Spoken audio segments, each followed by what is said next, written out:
Hello everyone and welcome back to the channel.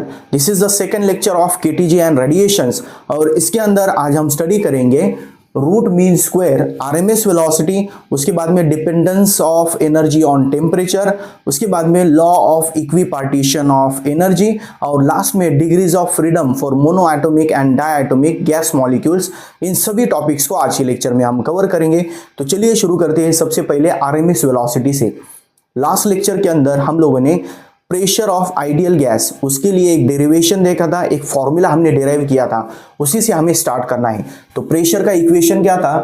P is equals to NM V square bar divided by 3V। ये उसका formula था, where N is the number of molecules, M is the mass of each gas, mass of each molecule, और V जो था V is the volume, और उसके अंदर V square बार है। V स्क्वायर बार का मीनिंग क्या है? This is the mean square velocity. Mean square कैसे? तो यहां पर जो v स्क्वायर बार है उसका फॉर्मूला क्या होगा? जितने भी मॉलिक्यूल्स की वेलोसिटीज है उन सभी को स्क्वायर करके ऐड करना है। That is v1 square plus v2 square plus up to vn square. इन सभी को हमें स्क्वायर करके ऐड करना है और डिवाइड बाय n करेंगे। और लास्ट में अगर हम इसका स्क्वायर रूट लेते हैं, इसका अगर स्क्वायर रूट लेते हैं तो इसके ऊपर से हमें मिलेगा आरएमएस वेलोसिटी। अब ऐसे करने की जरूरत क्या है? जो वेलोसिटी होती है वो एक वेक्टर क्वांटिटी है, मतलब उसको डिस्क्राइब करने के लिए magnitude as well as direction की जरूरत होती है।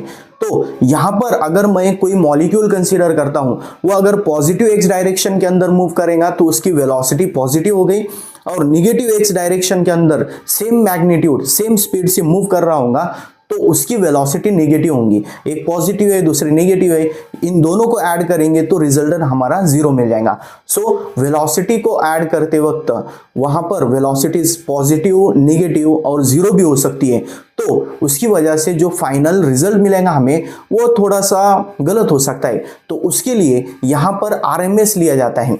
मतलब अगर हम वेलोसिटी का स्क्वायर करेंगे तो वो अगर नेगेटिव भी होंगी तो उसका स्क्वायर लेने के बाद में वो पॉजिटिव बन जाएंगी। इस तरह से हमें एक एग्जैक्टली एक्यूरेट आंसर मिलेगा।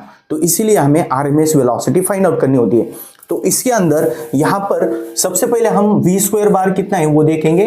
v square bar will be equals to 3v, इधर जाने के बाद मल्टीप्लाई हो गया तो ये इक्वेशन बनेगी 3pv डिवाइडेड बाय nm।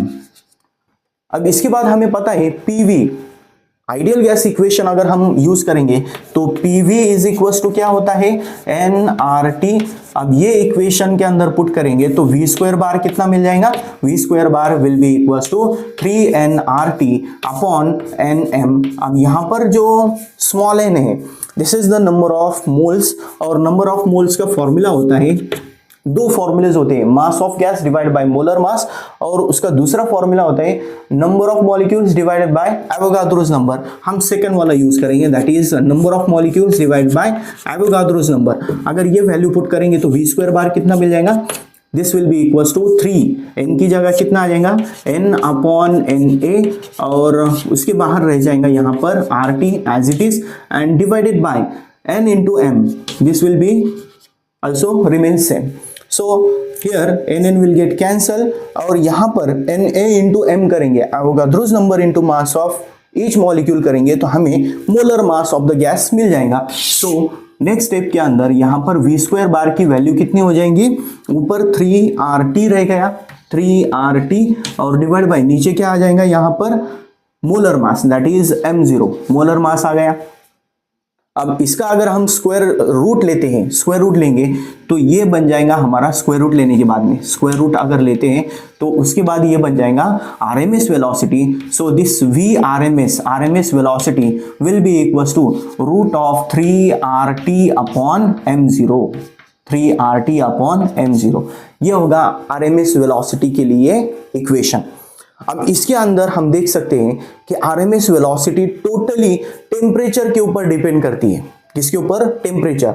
अगर टेम्परेचर इंक्रीज होगा तो वहां पर मॉलिक्यूल का स्पीड भी इंक्रीज होगा, और दूसरा it depends on the molar mass. अब जितना ज्यादा मोलर मास होगा उतना कम उसका स्पीड होगा, क्योंकि मोलर मास इंक्रीज होने की वजह से जो उसकी साइज है, size of atom will increases, so due to which mass also increases. Mass increase हो गया तो वेलोसिटी डिक्रीज हो जाएंगी उसकी। तो ये इन दोनों टर्म्स के ऊपर डिपेंड करता है, मेनली टेम्परेचर का रिलेशन यहाँ पर। उसके बाद में जब हम इसे CET लेवल की तरफ देखते हैं तो यहाँ पर जो RMS वेलोसिटी है उसका रिलेशन हम स्पीड ऑफ साउंड, यहाँ पर कई क्वेश्चंस के अंदर जो RMS वेलोसिटी है उसका कंपैरिजन स्पीड ऑफ साउंड के साथ में करने के बाद में हमें उसका सॉल्यूशन मिलता है। तो यहाँ पर एक फॉर्मूला हमें देखना जरूरी होता है, that is speed of sound, speed of sound according to Laplace equation. Laplace equation जो है उसके अकॉर्डिंग जो स्पीड ऑफ साउंड है वो कितना होता है, that is equal to gamma RT upon m0। तो यहाँ पर दोनों में क्या फर्क है, RMS वेलोसिटी के अंदर 3 है और यहाँ पर बस गामा है। This gamma is known as adiabatic ratio. ये दो molar specific heat capacity CP और CV का रेशो होता है, उसे हम मेयर्स इक्वेशन के अंदर डिटेल में देखेंगे। अब यहाँ पर बस समझ लो कि गामा किसी तरह का कांस्टेंट है, इसके अंदर 3 है, इसके अंदर बस गामा है, ठीक है। तो इन दोनों फॉर्मूला को रिलेट करने के बाद में हमें यहाँ पर कई क्वेश्चन सॉल्व हो सकते हैं, ठीक है। तो ये था RMS वेलोसिटी के लिए एक डेरिवेशन, स्क्रीन पॉज करके लिख लो। इसके बाद हम चलते हैं हमारे नेक्स्ट टॉपिक की तरफ, that is dependence of energy on temperature. अब टेम्परेचर और एनर्जी का क्या रिलेशन है उसे हमें स्टडी करना है। उसके लिए यहां पर फिर से हम इसी इक्वेशन का यूज करेंगे। ये जो इक्वेशन है इसे ही हमें रीअरेंज करना होगा। कैसे? सबसे पहले हम यहां पर PV इज इक्वल टू कितना आता है वो देखेंगे। जो डिवाइड का V है उसे इधर शिफ्ट कर देंगे तो PV इज इक्वल टू कितना आ जाएगा यहाँ पर, NmV² बार डिवाइडेड बाय 3, इतना रहेगा।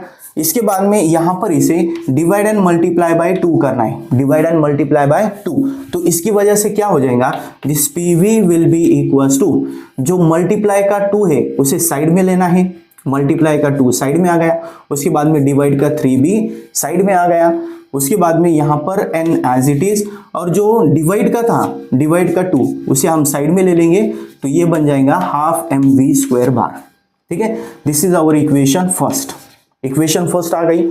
उसी तरह से अगर हम energy of n molecules consider करते हैं, क्या लेंगे हम, energy of n molecules, energy of n molecules, मतलब n मॉलिक्यूल्स के लिए जो टोटल एनर्जी होंगी वो कितने होंगे, that will be equals to n times half mv² बार। अब ये कैसे लिया है, क्यों लिया है, यहां पर हम देख सकते हैं इसके अंदर हमने काइनेटिक एनर्जी ली है, बस क्या लिया है, काइनेटिक एनर्जी। तो यहां पर पोटेंशियल एनर्जी कहां पर गई, तो अगर हम मॉलिक्यूलर थ्योरी पर देखेंगे, सॉरी काइनेटिक थ्योरी को अगर देखते हैं तो गैस मॉलिक्यूल्स कंटिन्यूअस मोशन के अंदर है, अगर मोशन के अंदर होंगे तो उसके अंदर काइनेटिक एनर्जी होती है, जो पोटेंशियल एनर्जी होती है वो पोजीशन या किसी कॉन्फ़िगरेशन की वजह से आती है। तो यहाँ पर कोई पोजीशन या कॉन्फ़िगरेशन नहीं है, बस क्या है यहाँ पर मोशन है। सो इसके लिए जो टोटल एनर्जी होंगी n मॉलिक्यूल्स के लिए, एक मॉलिक्यूल के लिए हाफ mv² बार, तो n मॉलिक्यूल्स के लिए n टाइम्स हो जाएंगे, ठीक है। This is our equation second. अब यहाँ पर हम 1 और 2 को अगर मिक्स करते हैं तो यहाँ हमें क्या मिल जाएगा, इसके अंदर n इंटू हाफ mv² बार, तो उसकी जगह पर हम क्या ले सकते हैं, 3/2 PV, क्या ले सकते हैं, 3/2 PV। So from 1 and 2, from equation first and second के ऊपर से क्या मिलेगा हमें, यहां पर E इज इक्वल टू क्या मिल जाएगा, इसकी जगह पर 3/2 PV आ गया, 3/2 PV। उसके बाद हमें पता होता है PV is equal to nRT, so this equation will become 3/2 nRT हो गया। उसके बाद में फिर से हमें n की वैल्यू पुट करनी है, n क्या होगा, number of molecules divided by Avogadro's number. तो वो इक्वेशन के अंदर अगर पुट करेंगे तो 3/2 इनटू n की जगह क्या आ गया, n/Na, और मल्टीप्लाई बाय R की भी वैल्यू हमें पुट करनी है, R is the universal gas constant, और उसकी जगह पर हम NaKB ले सकते हैं। Na is the Avogadro's number and KB is the Boltzmann constant, और मल्टीप्लाई का T एज इट इज। ये जो फॉर्मूला है ये हम लास्ट लेक्चर के अंदर देख चुके हैं, उसका कोई डेरिवेशन वगैरह नहीं है, डायरेक्टली हमें उसका यूज करना है, ठीक है। NaKB into T. सो यहाँ पर Na कैंसल हो गया, उसके बाद में ये इक्वेशन क्या मिल जाएंगे हमें, E is equals to 3/2 into NKBT। अब इसके ऊपर से एनर्जी ऑफ वन मॉलिक्यूल अगर लेते हैं या एनर्जी पर मॉलिक्यूल अगर देखेंगे, एनर्जी पर मॉलिक्यूल एनर्जी पर मॉलिक्यूल कितनी होंगी इसकी, that is E/N will be equals to कितना रह जाएगा यहां पर 3/2 kBT। This is the energy of one molecule. एक मॉलिक्यूल के लिए हमें इतनी एनर्जी लेनी होगी। यहां पर n की वैल्यू अगर 1 पुट करते हैं तो हमें क्या मिलेगा यहां पर 3/2 kBT। अब इसका यूज हमें जो law of equipartition of energy है उसके अंदर करना है। तो सबसे पहले स्क्रीन पॉज करके इतना पार्ट लिख लो, इसके बाद हम चलते हैं हमारे नेक्स्ट पार्ट की तरफ, that is law of equipartition of energy. Energy का इक्वेशन ये है, इसका हमें यूज आगे करना है, ठीक है। So our next topic will be law of equipartition of energy. Just 1 minute. Next topic is law of equipartition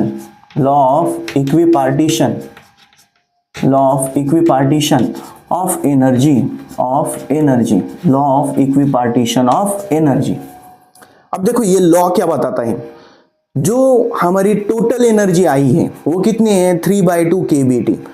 तो उसकी जगह अगर हम काइनेटिक एनर्जी लेते हैं एक मॉलिक्यूल के लिए, एनर्जी ऑफ वन मॉलिक्यूल वो भी कौन सी होगी, kinetic energy. That kinetic energy will be equals to, जो वेलोसिटी है उसे 3 कंपोनेंट्स के अंदर डिवाइड किया गया है, Vx, Vy एंड Vz। अब ये जो वेलोसिटीज है वो 3, मतलब एक जो वेलोसिटी थी मॉलिक्यूल की, एक वेलोसिटी जो थी उसके कंपोनेंट्स के अंदर बस उसे स्प्लिट किया गया है। एक्स एक्सिस के अलोंग कितना है, वाई के अलोंग कितना है, और वो बाद में सेम हो जाएंगे। क्यों, वो आगे देखेंगे हम। अब देखो सबसे पहले हम काइनेटिक एनर्जी का फॉर्मूला देखेंगे। अगर एक्स एक्सिस के अलोंग होगा तो वो कितना होगा, 12 mv² मॉलिक्यूल का जो वेलोसिटी है उसका एक्स कॉम्पोनेंट, प्लस दूसरा होगा उसका y component that is 12 mvy² plus last होगा उसका 12 mvz²। ये हो गया। अगर हम इसका एवरेज लेते हैं, मतलब ये एक मॉलिक्यूल के लिए जो वेलोसिटी होंगी वो शायद दूसरे मॉलिक्यूल के लिए डिफरेंट हो सकती है, जो कंपोनेंट्स है, मतलब सभी मॉलिक्यूल्स का स्पीड सेम है 300, फॉर एग्जांपल 300 मीटर पर सेकेंड, बट एक मॉलिक्यूल के लिए 100 है, उसका x component 100, y component 100, z component भी 100 है।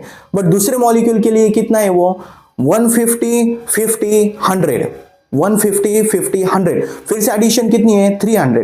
बट वहां पर वो जो स्प्लिटिंग है, जो रिजोल्यूशन है वो डिफरेंट है, ठीक है। तो यहां पर अगर हम एवरेज लेते हैं, एवरेज ऑफ काइनेटिक एनर्जी इस तरह से दिखाएंगे, उसके बाद में that will be equals to average along x axis, average along y axis and last average along z axis। और अगर हम यहाँ पर सिमेट्री यूज करते हैं, बाय सिमेट्री। अब सिमेट्री का मीनिंग क्या है, जो वेलोसिटीज है वो इक्वल है। कैसे इक्वल होंगे, फॉर एग्जांपल अगर मैं कोई वेलोसिटी कंसीडर करता हूँ, वेलोसिटी वेक्टर, उसको अगर कंपोनेंट्स के अंदर रिजॉल्व करना होगा तो ये होगा उसका x कंपोनेंट, ये होगा उसका y कंपोनेंट। सिंपलिसिटी के लिए 2 ही एक्सिस हम कंसीडर करेंगे। तो यहां पर अगर x एक्सिस के साथ में 45 है तो y एक्सिस के साथ में भी कितना होगा 45 डिग्री। ये कंपोनेंट कितना हो गया v cos 45 और ये कंपोनेंट कितना हो गया v sin 45। sin 45 और cos 45 की वैल्यू कितनी होती है 1/√2। सो ये दोनों वेलोसिटीज कैसे हैं, सेम आ गए। तो सिमेट्री का मीनिंग क्या है, सेम आ जाएगा वहां पर, x और y कंपोनेंट सेम है। उसी तरह से अगर z कंपोनेंट सेम होगा दैट मीन्स जो और इसकी सबसे पहले हम टोटल एनर्जी लिख लेते हैं। टोटल काइनेटिक एनर्जी कितनी है इसकी 3/2 kBT, ये लिख लिए। अब ये सिमेट्री का यूज करेंगे तो क्या यूज आ जाएगा, that is 12 mvx² average, x axis का एवरेज, उसके बाद में y एक्सिस का एवरेज, y एक्सिस का एवरेज, और लास्ट z एक्सिस का एवरेज 12 mvz²। इन सभी की वैल्यू सेम होगी, तो यहां पर तीनों की वैल्यू अगर सेम होगी, अब ये तीनों की एडिशन करने के बाद में 3/2 केबीटी आया है, तो एक की वैल्यू कितनी होगी, half KBT. So this will be equals to half KBT. क्या होगा उसका फॉर्मूला, हाफ केबीटी। मतलब इसके अंदर जितने भी क्वाड्रेटिक टर्म्स है, अब हम लॉ की तरफ चलते हैं, स्टेटमेंट की तरफ, जितने भी क्वाड्रेटिक टर्म्स है उन सभी का कंट्रीब्यूशन एनर्जी के अंदर कितना है, हाफ केबीटी। अगर half M V X square है, वी वाई स्क्वायर है, वी जेड स्क्वायर है, तो 3 बार आ गया, तो एक कंपोनेंट कितना कंट्रीब्यूट कर रहा है, हाफ केबीटी। सो इसके ऊपर से अगर हम इसका स्टेटमेंट देखते हैं तो क्या होगा, for a gas at thermal equilibrium, for a gas in thermal equilibrium, in thermal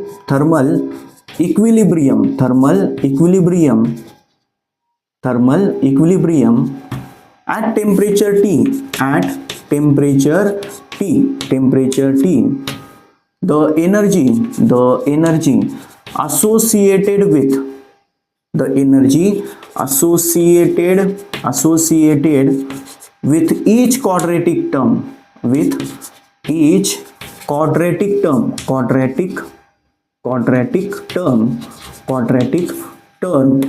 is half kBT. This is the statement. क्या है statement, for a gas in thermal equilibrium, मतलब गैस का टेम्परेचर कांस्टेंट है, जो हम observation कर रहे हैं उसके टाइम टेम्परेचर कांस्टेंट है, तो क्या होगा, the energy associated with each quadratic term. Quadratic term मतलब क्या, ऐसी टर्म कि जिसके अंदर किसी क्वांटिटी का स्क्वायर किया गया है। फॉर एग्जांपल यहां पर V X square, V Y square, V Z square था, ठीक है, तो ये हो गई क्वाड्रेटिक टर्म। तो क्वाड्रेटिक टर्म, एक क्वाड्रेटिक टर्म होगी तो उसका कंट्रीब्यूशन एनर्जी के अंदर कितना है, हाफ केबीटी। यहां पर 3 थे, 1 2 3, तो 3 टाइम्स हाफ केबीटी ये उसकी टोटल एनर्जी थी। This is known as law of equipartition of energy. अब इसको हम डिटेल में अगर देखने जाएंगे तो जो डिग्रीज ऑफ फ्रीडम है वो पार्ट होने के बाद में और भी इसके अंदर क्लैरिटी आ जाएंगे, ठीक है। सबसे पहले ये पार्ट अच्छी तरह से समझ कर लिख लो, उसके बाद हम चलते हैं हमारे नेक्स्ट पार्ट की तरफ, that is degrees of freedom. हमारा नेक्स्ट टॉपिक होगा और next topic is degrees of freedom. Just 1 minute, यहां पर मैं इसको अच्छी तरह से पूछ लेता हूं एक बार, और उसके बाद में हम देखेंगे डिग्रीज ऑफ फ्रीडम। और next topic is degrees of freedom. अब डिग्रीज ऑफ फ्रीडम क्या होते हैं, the total number of coordinates required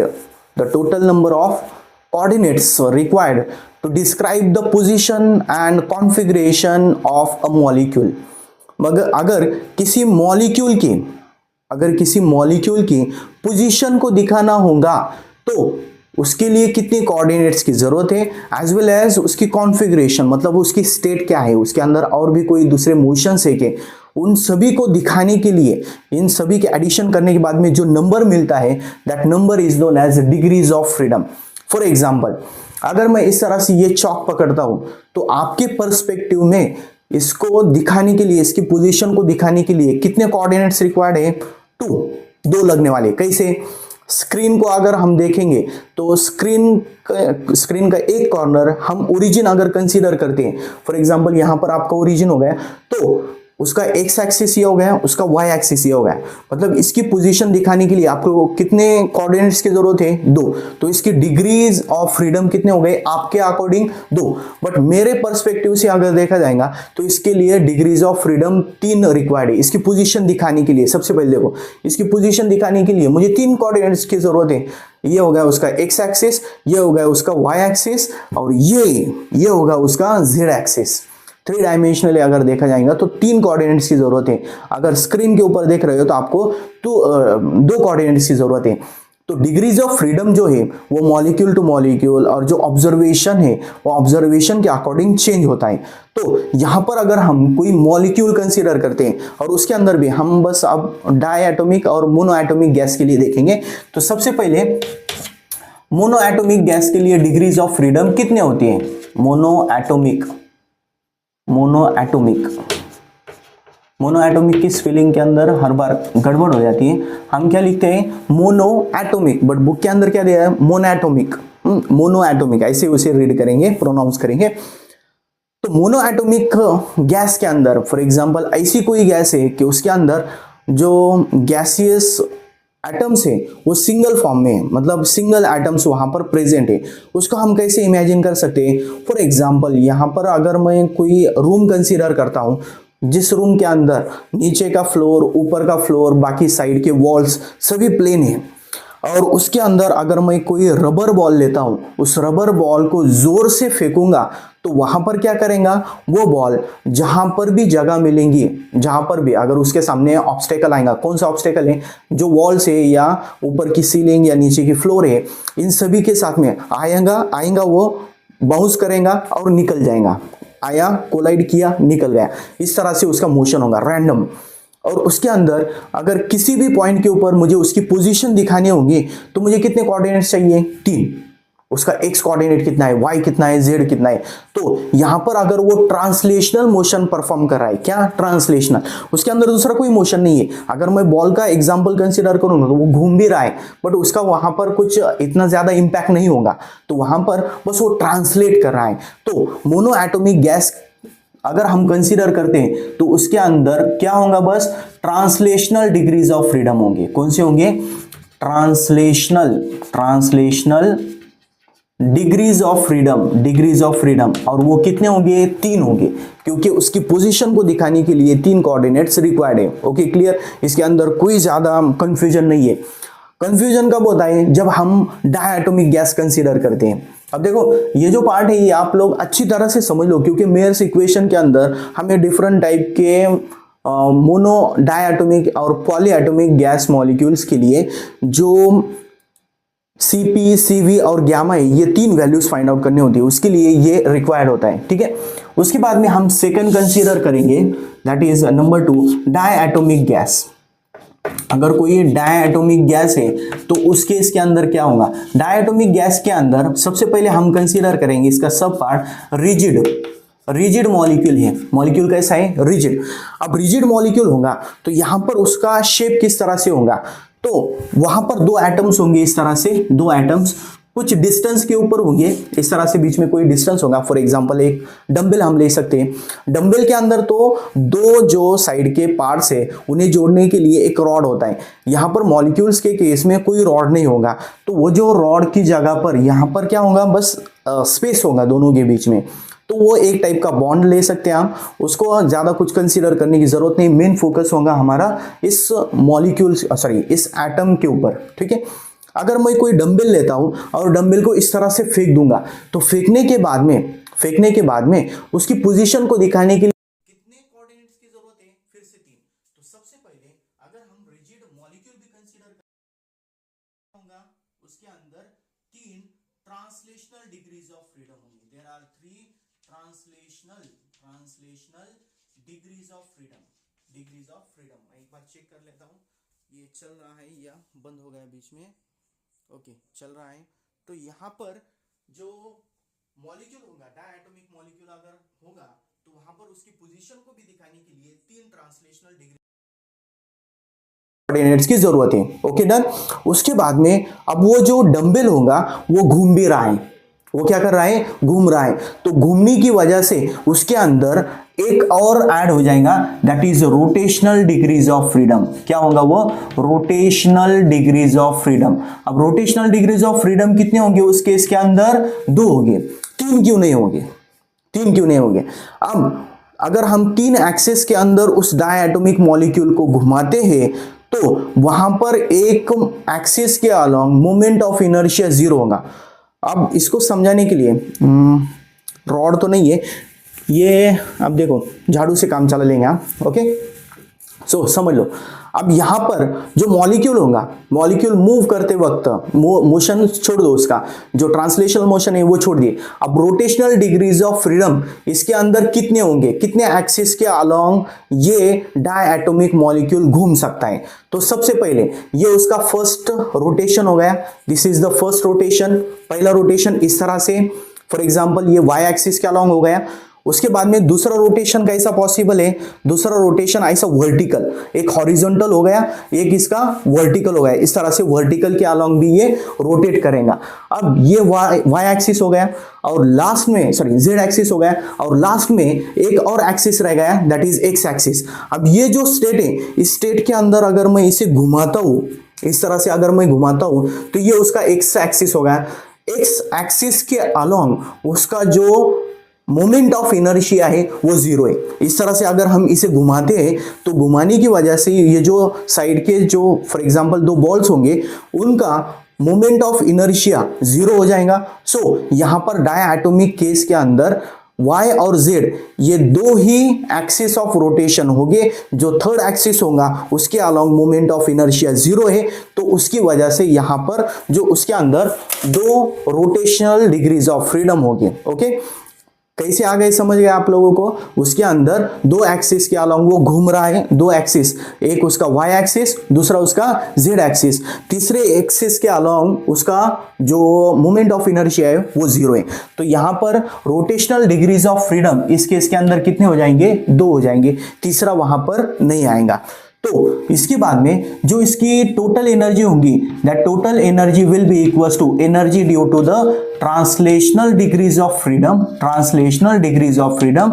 उसके बाद में दूसरा होगा इसके अंदर rotational degrees of freedom, that is energy due to the rotational degrees of freedom. Okay, then यहां पर अगर हम देखेंगे ट्रांसलेशनल कितने हैं, तीन है। रोटेशनल का जो पार्ट है, सबसे पहले पूरी इक्वेशन लिख लेता हूं मैं। ट्रांसलेशन के लिए तीन एक्सिस के अलोंग ट्रांसलेट हो रहा है, so V X half M V X square plus half M V Y square plus तीसरा होगा half M V Z square. ये हो गया उसका ट्रांसलेशनल डिग्रीज ऑफ फ्रीडम का एनर्जी पार्ट। उसके बाद में रोटेशनल काइनेटिक एनर्जी का formula half I omega square, so this will become half I Y omega Y square, Y axis के अलोंग हो गए।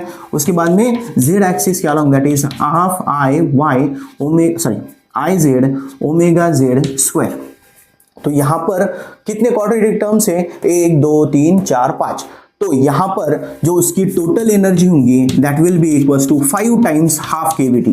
Law of equipartition of energy देखा था, each quadratic term will give or will contribute to the total energy that is half KVT. एक molecule एक quadratic term half KVT, तो 5 है यहाँ पर, टोटल कितना हो गया 5 टाइम्स हाफ केवीटी। ओके, यहाँ पर इस तरह से हम डिग्रीज ऑफ फ्रीडम का यूज कर सकते हैं।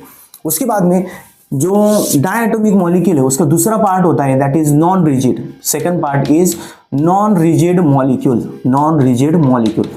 अब यहां पर नॉन रिजिड अगर होगा तो रिजिड का मतलब क्या, फिक्स्ड, जो उसका शेप है उसको कितना ही दबाया जाएगा तो उसका शेप चेंज नहीं होगा। फॉर एग्जांपल ये बोर्ड है, इस बोर्ड को मैं कितना भी दबाऊंगा तो उसका शेप नहीं चेंज हो रहा है, उसके एटम्स और मॉलिक्यूल्स की पोजीशन फिक्स्ड है। बट नॉन रिजिड केस के अंदर यहां पर अगर उसे हम ट्विस्ट करें, फॉर एग्जांपल मेरा शर्ट है, ये नॉन रिजिड होगा, इसे मैं ट्विस्ट करूंगा तो वो ट्विस्ट हो रहा है, उसका शेप चेंज हो रहा है। तो यहां पर अगर हम नॉन रिजिड कंसीडर करेंगे तो वो मॉलिक्यूल डायटोमिक के अंदर जो दो एटम्स प्रेजेंट है वो वाइब्रेट कर रहे हैं। क्या कर रहे हैं, वो वाइब्रेट कर रहे हैं। तो इस वाइब्रेशन की वजह से उसके अंदर vibrational degrees of freedom add हो जाएंगे। इसके अंदर और क्या ऐड होने वाला है, वाइब्रेशनल डिग्रीज ऑफ फ्रीडम। वो कितने होंगे, अब यहां पर डिग्रीज ऑफ फ्रीडम दिखाने के लिए बस नंबर ऑफ कोऑर्डिनेट्स रिक्वायर नहीं, उसकी कॉन्फ़िगरेशन भी जरूरी है, उसके अंदर कौन कौन सी एनर्जी जरूरी है। तो वहां पर अगर हम देखेंगे, अगर किसी भी एटम को देखेंगे तो वाइब्रेट कर रहा है मतलब एसएचएम परफॉर्म कर रहा है। एसएचएम परफॉर्म करते वक्त उसके अंदर दो एनर्जीज होती है, kinetic as well as potential. तो काइनेटिक एनर्जी कौन सी होंगी, मोशन के अंदर है ऑब्वियसली उसके अंदर काइनेटिक एनर्जी है, बट एक्सट्रीम पोजीशन के ऊपर जाने के बाद में वो रुक रहा है तो उस रुकावट की वजह से वहां पर पोटेंशियल एनर्जी होंगी, कौन सी होंगी, potential energy. So kinetic as well as potential energy वहां पर प्रेजेंट होंगी, तो उसकी वजह से जो वाइब्रेशनल एनर्जी है, वाइब्रेशनल एनर्जी वो कितनी हो जाएंगी, यहां पर सबसे पहले kinetic energy that is half mu², mass of atom same है, बस यहां पर उसका स्पीड, ये जो v है, v उसके ट्रांसलेशनल मोशन का स्पीड है और u उसके वाइब्रेशन का स्पीड है। ओके, उसके बाद में kinetic energy, sorry potential energy potential energy का फॉर्मूला होता है हाफ kx²। तो यहां पर x की जगह r दिया हुआ बुक के अंदर, वही लेंगे हम, जो उसका मीन पोजीशन से डिस्प्लेसमेंट है उस डिस्प्लेसमेंट को दिखाने के लिए हम r ये सिंबल यूज करेंगे। तो वाइब्रेशनल डिग्रीज ऑफ फ्रीडम यहां पर दो होंगे हमारे, वाइब्रेशनल डिग्रीज ऑफ फ्रीडम कितने हैं, दो, इन दोनों एनर्जीज की वजह से। ठीक है, अगर नॉन रिजिड डायटोमिक मॉलिक्यूल है तो वहां पर 3 ट्रांसलेशनल, 2 रोटेशनल और 2 वाइब्रेशनल, ऐसे टोटल 7 डिग्रीज ऑफ फ्रीडम है और उसकी टोटल एनर्जी कितनी हो जाएंगे फिर 7 times half K BT according to law of equipartition of energy. ठीक है, सो ये था उसका डिग्रीज ऑफ फ्रीडम का पार्ट। लिखना हो तो स्क्रीन पॉज करके लिख लो एक बार। Okay, done.